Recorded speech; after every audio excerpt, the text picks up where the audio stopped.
ಎಲ್ರಿಗೂ ನಮಸ್ಕಾರ. ಎಲ್ಲ ಹೇಗಿದ್ದೀರಾ? ಭಗವಂತ ಎಲ್ಲರನ್ನೂ ಚೆನ್ನಾಗಿಟ್ಟಿರಲಿ ಅಂತ ಕೇಳ್ಕೊಳ್ತೀನಿ. ಇವತ್ತು ನಾನೊಂದು ಹೊಸ ವಿಡಿಯೋ ಜೊತೆ ಬಂದಿದ್ದೀನಿ. ಸಾಮಾನ್ಯವಾಗಿ ಎಲ್ರಿಗೂ ಈಗ ಬಿಳಿ ಕೂದಲು ಸಮಸ್ಯೆ ಜಾಸ್ತಿ ಆಗ್ತಾ ಇದೆ. ಚಿಕ್ಕ ಮಕ್ಕಳಿಂದ ಹಿಡಿದು ದೊಡ್ಡವ್ರವರೆಗೆ ಯಾರನ್ನೇ ಕೇಳಿ ಬಿಳಿ ಕೂದಲಿನ ಸಮಸ್ಯೆ. ಈ ಬಿಳಿ ಕೂದಲು ಬರುತ್ತಲ್ಲ, ಏನು ಮಾಡೋದು ಅಂತ ಬಾಲನೆರೆ ಅಂತಾರಲ್ಲ, ಹಾಗೆ ಚಿಕ್ಕ ಮಕ್ಕಳಿಗೇ ಈಗ ಬಿಳಿ ಕೂದಲು ಬರೋಕ್ಕೆ ಶುರುವಾಗಿದೆ. ಅದೇನಾಗುತ್ತೆ, ಬಿಳಿ ಕೂದಲು ಬಂದಿದೆ ಅಂತ ಅಂಗಡಿಗೆ ಹೋಗೋದು, ಕೆಮಿಕಲ್ ಇರುವಂಥ ಹೇರ್ ಡೈ ತರೋದು, ಹಾಕ್ಕೊಳ್ಳೋದು. ಹೀಗಾಗಿ ಬಿಳಿ ಕೂದಲು ಜಾಸ್ತಿ ಆಗುತ್ತೆ ಹೊರತು ಹಾಕಿದಾಗ ಸ್ವಲ್ಪ ಕಡಿಮೆ ಆಗುತ್ತೆ ಅಷ್ಟೇ, ಆಮೇಲೆ ಜಾಸ್ತಿ ಆಗ್ತಾ ಹೋಗುತ್ತೆ. ಹೀಗಾಗಿ ಜಾಸ್ತಿ ಹೇರ್ ಡೈ ಬಳಸೋದ್ರಿಂದ ತಲೆ ಸುತ್ತು, ತಲೆನೋವು, BP ಜಾಸ್ತಿ ಆಗೋದು ಎಲ್ಲ ಹೀಗೆ ಶುರುವಾಗುತ್ತೆ. ಹಾಗಾಗಿ ಅಂಗಡೀಲಿ ದುಡ್ಡು ಕೊಟ್ಟು ನಾವು ಕೆಮಿಕಲ್ ಹೇರ್ ಡೈ ತಂದು ತಲೆನೋವು ಬರೆಸ್ಕೊಳ್ಳೋದಕ್ಕಿಂತ ನಾವು ಮನೆಯಲ್ಲೇ ಸ್ವಲ್ಪ ಒಂದು 10 ನಿಮಿಷ ಟೈಮ್ ಕೊಟ್ಟು ನಾವು ಮನೆಯಲ್ಲಿರುವಂಥ ಪದಾರ್ಥಗಳಿಂದನೇ ನಾವು ಒಂದು ಹೇರ್ ಡೈ ಮಾಡಿಕೊಂಡು ಹಾಕ್ಕೊಂಡ್ರೆ ನಮಗೆ ತಲೆನೋವು ಇರಲ್ಲ, ಕೂದಲು ಸಹ ಸೊಂಪಾಗಿ ಬೆಳೆಯುತ್ತೆ ಮತ್ತು ಬಿಳಿ ಕೂದಲು ಕಡಿಮೆ ಆಗುತ್ತೆ. ಹಾಗಾಗಿ ಇವತ್ತು ಮನೆಯಲ್ಲೇ ಹೇಗೆ ಹೇರ್ ಡೈ ಮಾಡೋದು ಅಂತ ತೋರಿಸ್ತೀನಿ ಬನ್ನಿ. ನನ್ನ ಚಾನಲನ್ನು ಹೊಸದಾಗಿ ನೋಡ್ತಾ ಇರೋರು ದಯವಿಟ್ಟು ಸಬ್ಸ್ಕ್ರೈಬ್ ಮಾಡ್ಕೊಂಡು ನೋಡಿ ಅಂತ ಕೇಳ್ಕೊಳ್ತೀನಿ. ಹಾಗೆ ಸಬ್ಸ್ಕ್ರೈಬ್ ಮಾಡ್ಕೊಂಡು ನೋಡ್ತಾ ಇರುವಂಥ ಎಲ್ಲರಿಗೂ ನನ್ನ ಹೃತ್ಪೂರ್ವಕ ಧನ್ಯವಾದಗಳನ್ನು ತಿಳಿಸ್ತೀನಿ. ವಿಡಿಯೋ ನಿಮಗೆ ಇಷ್ಟ ಆದರೆ ಲೈಕ್ ಮಾಡಿ, ಶೇರ್ ಮಾಡಿ ಹಾಗೂ ಸಬ್ಸ್ಕ್ರೈಬ್ ಮಾಡಿ ಅಂತ ಕೇಳ್ಕೊಳ್ತಾ ವಿಡಿಯೋ ಶುರು ಮಾಡೋಣ ಬನ್ನಿ. ನೋಡಿ, ನಾನು ಈಗ ಈರುಳ್ಳಿ ಸಿಪ್ಪೆ ತಗೊಂಡಿದ್ದೀನಿ.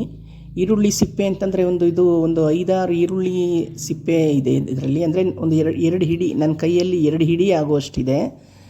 ಇದನ್ನು ತಗೊಂಡು ನಾವು ಈಗ ಹುರ್ಕೋಬೇಕು. ಇದ್ರ ಜೊತೆಗೆ ನಾವು ಸ್ವಲ್ಪ ಕರಿಬೇವಿನ ಸೊಪ್ಪನ್ನು ಹಾಕ್ಕೋಬೇಕು. ಸ್ವಲ್ಪ ಒಣಗಿಸಿದ್ರೆ ಒಳ್ಳೆಯದು. ಹಸಿ ಕರಿಬೇವು ಹಾಕೋದಕ್ಕಿಂತ ಸ್ವಲ್ಪ ಬಿಸಿಲಲ್ಲಿಟ್ಟು ಸ್ವಲ್ಪ ಒಣಗಿಸಿದ್ರೆ ಒಳ್ಳೆಯದು. ಬೇಗ ನಾವು ಇದು ಹುರ್ಕೊಳ್ಳೋಕ್ಕೆ ಸರಿ ಹೋಗುತ್ತೆ. 2 ಹಿಡಿ ಕರಿಬೇವಿನ ಸೊಪ್ಪು ಹಾಕಬೇಕು. 2 ಹಿಡಿ ಕರಿಬೇವಿನ ಸೊಪ್ಪು ಹಾಕಿ ಈರುಳ್ಳಿ ಸಿಪ್ಪೆ ಜೊತೆ ಎರಡನ್ನೂ ಚೆನ್ನಾಗಿ ನಾವು ಹುರ್ಕೋಬೇಕಾಗತ್ತೆ. ಆದಷ್ಟು ಸ್ವಲ್ಪ ಕಬ್ಬಿಣದ ಬಾಣಲಿ ಇದ್ದರೆ ಇನ್ನೂ ಒಳ್ಳೆಯದು. ಇಲ್ಲಿ ನಾನು ನಿಮಗೆ ತೋರಿಸೋಕ್ಕೋಸ್ಕರ ಸ್ವಲ್ಪ ಅದು 2 ಹಿಡಿ ಹಾಕಿದ್ದೀನಿ. ಮನೆಯಲ್ಲಿ ನಿಮ್ಗೆ ಎಷ್ಟು ಬೇಕೋ ಅಷ್ಟು ನೀವು ಹಾಕ್ಕೊಂಡು ಮಾಡ್ಕೋಬೋದು. ಮೊದಲಿಗೆ ನೀವು ಮಾಡುವಾಗ ಸ್ವಲ್ಪನೇ 1 ಹಿಡಿ ಅಥವಾ 2 ಹಿಡಿ ಹಾಕ್ಕೊಂಡೇ ಮಾಡ್ಕೊಳ್ಳಿ.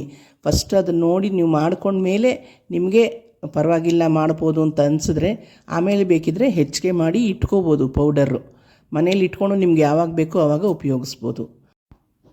ನೋಡಿ, ಈಗ ಇದನ್ನು ಇಷ್ಟು ಹುರಿದಾಗಿದೆ. ಈಗ ಇದು ನಾವು ಕೈಗೆ ತೊಗೊಂಡು ಹೀಗಂದರೆ ನೋಡಿ ಶಬ್ದ ಬರುತ್ತೆ. ನೋಡಿ, ಹೀಗೆ ಈಗ ಪುಡಿ ಆಗಬೇಕು. ಕೈಗೆ ತೊಗೊಂಡು ಹೀಗಂದರೆ ಪುಡಿ ಆಗಬೇಕು. ಇಷ್ಟು ನಾವು ಹುರ್ಕೊಂಡ್ರೆ ಸಾಕು. ಇದನ್ನು ತುಂಬ ಹೊತ್ತು ಉರಿಬೇಕು ಅಂತೇನಿಲ್ಲ, ಸ್ವಲ್ಪ ಒಂದು 5 ನಿಮಿಷಕ್ಕೆಲ್ಲ ಆಗೋಗುತ್ತೆ ಇದು. ಹಾಗೆ ಈಗ ಇದನ್ನು ತೆಗೆದು ಪಕ್ಕಕ್ಕೆ ಇಟ್ಕೊಳ್ಳೋಣ. ಇದನ್ನು ಒಂದು ತಟ್ಟೆ ಮೇಲೆ ಹಾಕ್ಕೊಂಡಿದ್ದೀನಿ. ಈಗ ಅದೇ ಪಾತ್ರೆಗೆ ಒಂದು ದೊಡ್ಡ ಸ್ಪೂನ್ನಲ್ಲಿ ಮೆಂತ್ಯ, ಅಂದರೆ ಒಂದು ಟೇಬಲ್ ಸ್ಪೂನ್ ಮೆಂತ್ಯ ಹಾಕ್ಕೋಬೇಕು. ಮೆಂತ್ಯ ನಮ್ಮ ತಲೆ ಕೂದಲಿಗೆ ತುಂಬ ಒಳ್ಳೆಯದು. ಹಿಂದಿನ ಕಾಲದಲ್ಲೆಲ್ಲ ಮೆಂತ್ಯನ ಒಂದು ದಿನ ಎಲ್ಲ ನೆನೆಸಿಟ್ಟು ಅದನ್ನು ರುಬ್ಬಿಕೊಂಡು ತಲೆಗೆ ಹಾಕ್ಕೊಳ್ತಾಯಿದ್ರು. ಹಾಗೆ ಹಾಕ್ಕೊಳ್ಳೋದ್ರಿಂದ ನೆತ್ತಿ ತಂಪಾಗುತ್ತೆ, ತಲೆನೋವಾಗಲಿ ಏನೂ ಬರೋದಿಲ್ಲ, ಮತ್ತು ಕೂದಲು ಸೊಂಪಾಗಿ ಬೆಳೆಯುತ್ತೆ ಅಂತ ಹೇಳ್ತಾರೆ. ಈ ಮೆಂತ್ಯ ಜೊತೆ ಈಗ ನಾನು 2 ದೊಡ್ಡ ಸ್ಪೂನ್ನಲ್ಲಿ ಸಾಸಿವೆ ಹಾಕ್ಕೊಂಡಿದ್ದೀನಿ. ಈ ಸಾಸಿವೆ ಹಾಕ್ಕೊಂಡು ಮೆಂತ್ಯ ಮತ್ತು ಸಾಸಿವೆ ಎರಡನ್ನೂ ಸ್ವಲ್ಪ ಚೆನ್ನಾಗಿ ಹುರ್ಕೊಳ್ಬೇಕು. ಸಾಸಿವೆ ಅಂತೂ ನಮ್ಮ ಕೂದಲು ಬೆಳವಣಿಗೆಗೆ ತುಂಬ ಸಹಕಾರಿಯಾಗುತ್ತೆ.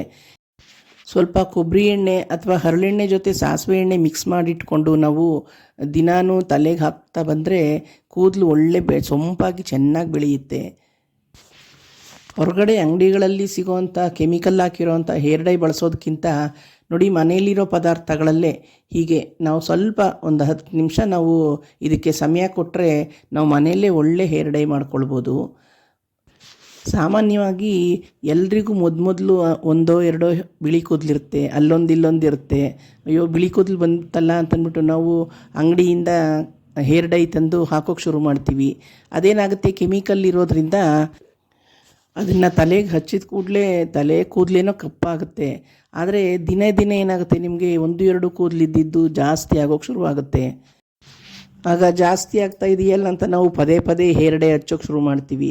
ಅದೇನಾಗುತ್ತೆ, ಕೆಮಿಕಲ್ ಇರೋದ್ರಿಂದ ಕೂದಲು ಕೆಳಗಡೆ ತಲೆ ಬುರುಡೆ ಇರುತ್ತಲ್ಲ, ಆ ಬುರುಡೆ ಸ್ಕಿನ್ ಮೇಲೂ ಅದು ಬಣ್ಣ ಎಲ್ಲ ಆಗೋದ್ರಿಂದ ಅದು ನಿಧಾನವಾಗಿ ನಮಗೆ ತಲೆ ಸುತ್ತು, ತಲೆನೋವು, ಹೀಗೆ ಅದನ್ನು ಹಾಕಿದ ಹೇರ್ ಡೈ ಮಾಡಿದ ದಿನ ಎಲ್ಲ BP ಜಾಸ್ತಿ ಆಗೋದು ಅಂಥದ್ದೆಲ್ಲ ಶುರುವಾಗುತ್ತೆ. ನೋಡಿ, ಈಗ ಮೆಂತ್ಯ ಮತ್ತು ಸಾಸಿವೆನ ಚೆನ್ನಾಗಿ ಹುರ್ಕೊಂಡಿದ್ದೀನಿ. ಅದನ್ನು ಈರುಳ್ಳಿ ಸಿಪ್ಪೆ ಮತ್ತು ಕರಿಬೇವಿನ ಸೊಪ್ಪು ಹುರ್ಕೊಂಡಿದ್ನಲ್ಲ ಅದ್ರ ಜೊತೆನೇ ಹಾಕಿ ಈಗ ಮಿಕ್ಸಿನಲ್ಲಿ ಪುಡಿ ಮಾಡ್ಕೊಳ್ಬೇಕು.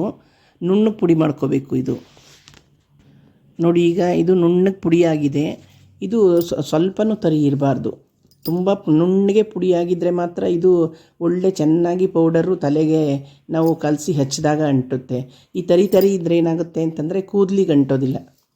ಹಾಗಾಗಿ ತುಂಬ ನುಣುಪಾಗಿರಬೇಕು ಪೌಡರು ಇದು. ಈಗ ಸ್ಟವ್ ಮೇಲೆ ಬಾಣಲಿ ಇಟ್ಟಿದ್ದೀನಿ. ಈ ಪುಡಿನ ನಾವು ಬಾಣಲಿ ಮೇಲೆ ಹಾಕ್ಕೊಂಡು ಮತ್ತೆ ಚೆನ್ನಾಗಿ ಇದನ್ನು ಹುರ್ಕೋಬೇಕು. ಇದು ಕಪ್ಪಾಗೋ ಹಾಗೆ ಹುರ್ಕೋಬೇಕು ನಾವು. ನೀವು ಹೇಳ್ಬೋದು, ಮೆಂತ್ಯ, ಸಾಸಿವೆ ಮತ್ತು ಈರುಳ್ಳಿ ಸಿಪ್ಪೆ ಮತ್ತು ಕರಿಬೇವಿನ ಸೊಪ್ಪು ಎಲ್ಲನೂ ಒಟ್ಟಿಗೆ ಹುರ್ಕೊಳ್ಬೋದಾಗಿತ್ತಲ್ಲ ಅಂತ. ಆದರೆ ಹಾಗೇ ಹುರ್ಕೋಬೋದು. ನಾನು ನಿಮಗೆ ತೋರ್ಸೋಕ್ಕೋಸ್ಕರ ನಾನು ಸಪ್ರೇಟಾಗಿ ಹುರಿದಿದ್ದು. ಎಲ್ಲ ಒಟ್ಟಿಗೆ ಹಾಕ್ಕೊಂಡು ಬೇಕಿದ್ರೂ ಹುರ್ಕೊಳ್ಬೋದು. ನೋಡಿ, ಈ ಪುಡಿ ಹುರಿಯುವಾಗ ತುಂಬ ಹೊಗೆ ಬರುತ್ತೆ. ಅದಕ್ಕೆ ಸಣ್ಣ ಫ್ಲೇಮ್ನಲ್ಲಿ ಇಟ್ಕೊಂಡು ಹುರ್ಕೋಬೇಕು. ಸ್ವಲ್ಪ ಅದು ಬೇಗನೆ ಕಪ್ಪಾಗೋಗುತ್ತೆ. ಬೇಗ ಕಪ್ಪಾದ ತಕ್ಷಣ ನಾವು ತೆಕ್ಕೊಂಬಿಡಬೇಕು. ನೋಡಿ, ಈಗ ಆಗಿದೆ. ನೋಡಿ, ಇಷ್ಟಾದರೆ ಸಾಕು. ಇನ್ನು ಸ್ಟವ್ ಆಫ್ ಮಾಡಿಬಿಟ್ಟು ಇದನ್ನು ಕೆಳಗೆ ತಗೊಳ್ಳೋಣ. ಇದನ್ನು ಈಗ ಈ ಪೌಡರನ್ನು ಜರಡಿ ಹಿಡ್ಕೋಬೇಕು. ಆಗ ನಮಗೆ ನುಣುಪಾದ ಪೌಡ್ರ್ ಸಿಗುತ್ತೆ. ಪೌಡ್ರು ಎಷ್ಟು ನುಣ್ಣಗಿರುತ್ತೋ ಅಷ್ಟು ಚೆನ್ನಾಗಿ ನಮಗೆ ಹೇರ್ ಡೈ ಬರುತ್ತೆ. ಕಲಿಸ್ಕೊಳ್ಳೋಕ್ಕೂ ಚೆನ್ನಾಗಾಗುತ್ತೆ ಮತ್ತು ಕೂದಲಿಗೂ ಚೆನ್ನಾಗಿ ಅಂಟ್ಕೊಳ್ಳುತ್ತೆ. ನೀವು ಸ್ವಲ್ಪ ಜರಡಿ ಹಿಡ್ಕೊಳ್ಳಿ ಅದನ್ನು, ಆವಾಗ ನುಣ್ಣಗೆ ಬರುತ್ತೆ ಇನ್ನೂ ಪೌಡರು. ಇದನ್ನು ನಾವು ಈಗ ನೋಡಿ ಒಂದು ಬಟ್ಲಿಗೆ ಹಾಕ್ಕೊಂಡು ಅದನ್ನು ಹರಳೆಣ್ಣೆಲಿ ಬೇಕಾದರೂ ನಾವು ಕಲಿಸ್ಕೋಬೋದು. ಇಲ್ಲ ನೀವು ಹರಳೆಣ್ಣೆ ಉಪಯೋಗಿಸಲ್ಲ ಅನ್ನೋದಾದರೆ ಕೊಬ್ಬರಿ ಎಣ್ಣೆಲಿ ಬೇಕಾದರೂ ಕಲಿಸ್ಕೋಬೋದು. ನೋಡಿ, ಹೀಗೆ ನೀವು ಪೌಡರ್ ಮಾಡಿಟ್ಕೊಂಡ್ಮೇಲೆ ನಿಮ್ಗೆ ಎಷ್ಟು ಬೇಕೋ ಅಷ್ಟನ್ನೇ ತಗೊಂಡು ನೀವು ಕಲಿಸ್ಕೋಬೋದು. ಎಲ್ಲ ಒಟ್ಟಿಗೆ ಕಲಿಸ್ಕೋಬೇಕು ಅಂತಲೂ ಇಲ್ಲ. ನೀವು ಒಂದು ಸಲ ಪೌಡರ್ ಮಾಡಿ ಇಟ್ಕೊಂಡ್ರೆ, ಒಂದು ಡಬ್ಬಿಲಿ ಹಾಕಿ ಇಟ್ಕೊಂಡ್ರೆ, ನೀವು ಅದನ್ನು ನಿಮಗೆ ದಿನಕ್ಕೆ ನೀವು ಯಾವಾಗ ನೀವು ಹೇರ್ ಡೈ ಮಾಡ್ಕೊಳ್ತೀರಾ ಆವಾಗ ಸ್ವಲ್ಪನೇ ತೊಗೊಂಡು ನೀವು ಕಲಿಸ್ಕೋಬೋದು. ನೋಡಿ ಎಷ್ಟು ಚೆನ್ನಾಗಿ ಬಂದಿದೆ ಕಲರು. ನೋಡಿ, ಇದನ್ನು ನೀವು ಒಂದು ವಾರಕ್ಕೊಂದು ಸಲನೋ 15 ದಿನಕ್ಕೊಂದು ಸಲನೋ ಬೇಕಿದ್ರೂ ಹಾಕ್ಕೊಳ್ಬೋದು. ಏನೂ ಸೈಡ್ ಎಫೆಕ್ಟ್ಸ್ ಆಗೋದಿಲ್ಲ. ಎಲ್ಲ ಮನೆಯಲ್ಲೇ ಮಾಡಿರೋ ಪದಾರ್ಥದಿಂದ ಮಾಡಿರೋದ್ರಿಂದ ನಿಮಗೆ ಯಾವ ಸೈಡ್ ಎಫೆಕ್ಟ್ಸು ಆಗೋದಿಲ್ಲ. ಇದನ್ನು ನೀವು ನೀರಲ್ಲಿ ಬೇಕಾದರೂ ಕಲಿಸ್ಕೊಳ್ಬೋದು. ನೀರಲ್ಲಿ ಕಲಿಸ್ಕೊಂಡು ಬೇಕಿದ್ರೂ ನೀವು ಹಾಕ್ಕೊಳ್ಬೋದು ಇದನ್ನು. ಓಕೆ ಫ್ರೆಂಡ್ಸ್, ವಿಡಿಯೋ ನಿಮಗೆ ಇಷ್ಟ ಆದರೆ ಲೈಕ್ ಮಾಡಿ, ಶೇರ್ ಮಾಡಿ, ಸಬ್ಸ್ಕ್ರೈಬ್ ಮಾಡಿಕೊಂಡು ವಿಡಿಯೋ ನೋಡಿ ಅಂತ ಹೇಳ್ತಾ ಮುಂದಿನ ವಿಡಿಯೋದಲ್ಲಿ ಸಿಗೋಣ ಅಲ್ಲ. ಎಲ್ರಿಗೂ ಒಳ್ಳೆಯದಾಗಲಿ. ನಮಸ್ಕಾರ.